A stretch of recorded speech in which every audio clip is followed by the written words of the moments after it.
The instant her hand found his, something inside me splintered.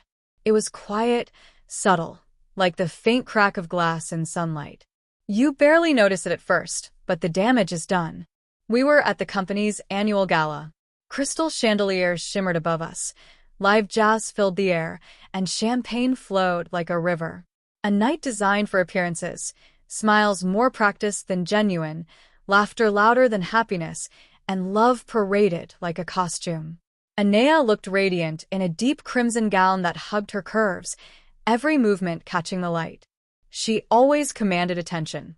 But that night, she wasn't mine, not truly.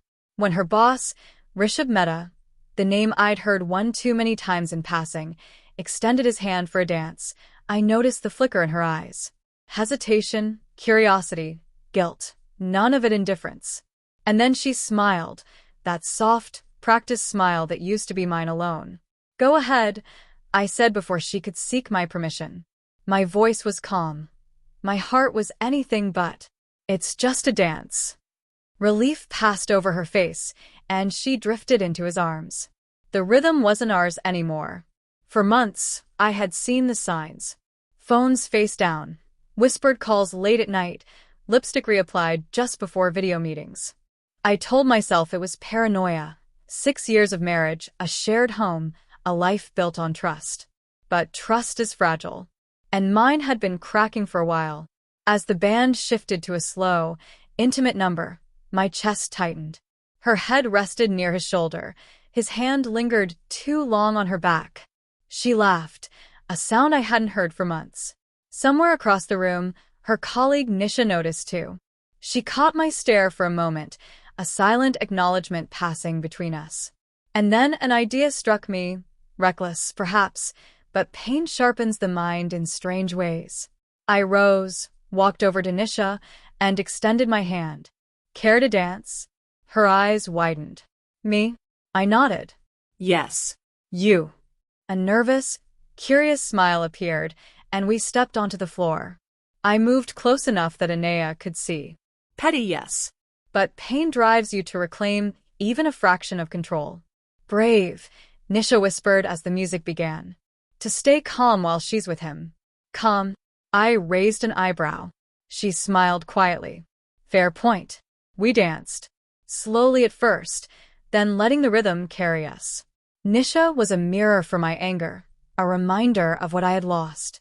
And when Anea finally looked at me, something shifted. Her composure faltered. Her steps wavered. Rishabh spoke, but she wasn't listening. Her focus was entirely on me, on us. Applause rang out as the song ended. I thanked Nisha, returning to our table. Minutes later, Anea followed, her expression taut but carefully composed. "That was unexpected," she said. "Which part?" I asked. "The dance. Yours with a colleague, or mine with my boss." Her eyes narrowed. "Don't make this something it's not," she warned. "Then what is it?" I pressed. "Just a harmless office dance," she replied. "Like harmless late nights. Harmless deleted messages." Her breath hitched. "You check my phone." I didn't need to. Silence often speaks louder than words. Her jaw tightened. "You're being ridiculous." "Am I?" I leaned closer, voice low. "Tell me, Anea, when he touches you, do you feel guilty, or have you become used to it?" Her hand froze midair. The mask slipped. The silence that followed was heavy, suffocating, nothing like the comfortable silences we used to share. 2 weeks later, her phone rang while she was in the shower. The screen read, "Rishabh Mehta." No words, just silence. And then a soft, familiar voice. "Hey, miss you. Didn't get your message. You okay?" I didn't move, just listened. The call ended abruptly, and she stepped out, towel wrapped around her, humming as though nothing had happened. I placed the phone on the counter. "You left it unlocked," I said. Her face drained of color. "What did you do?" she whispered. "Nothing," I replied. "You've done enough already." In the following days, she tried, tiny gestures, dinners, hesitant apologies, but trust once broken never truly restores. A week later, I moved out. Not out of hate, but out of recognition. She had changed, and I no longer recognized the woman I married. Yet fate wasn't finished. 3 months later, her company held another gala. I had not planned to attend, but Nisha, now a friend, insisted. Closure, she said. When I arrived, Anaya stood alone. No Rishabh in sight. Our eyes met. For a fleeting moment, her face softened, a mixture of nostalgia and regret. Later, during a dance, she approached. Can we talk? I nodded. Outside, under the quiet night sky, she confessed. I made a mistake. I thought I wanted excitement, that he saw me in ways you'd stopped seeing. But I was wrong. He didn't see me. He wanted only what he couldn't have. I listened, neither angry nor bitter, only tired. I don't expect forgiveness, she said. I want you to know I'm sorry. Her face held echoes of the woman I once loved, but between us lay a wall built from lies, late nights, and silences. I don't hate you, Anaya, I said finally, but I can't go back. If I do, I'll always be wondering every time your phone rings, every time you smile at someone else. She nodded, tears glistening. I understand. As I turned away, she called softly. Do you still think about that night? The dance. Every day, I admitted. Not because of him or you, but because of what it revealed. What did it show?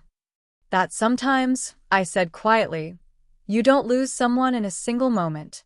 You drift apart, one choice at a time. Months later, I see her occasionally at social events.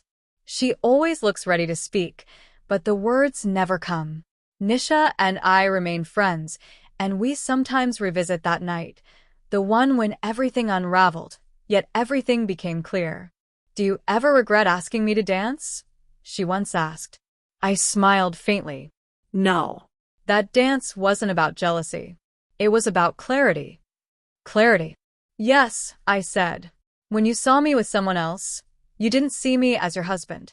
You saw me as someone slipping away. And by then, it was already too late. Betrayal doesn't always roar. Sometimes it whispers, in the pauses, the glances, the dances we consent to. And love doesn't die all at once. It fades, like music after the final note, leaving you on an empty floor, clutching only the echo of what once was.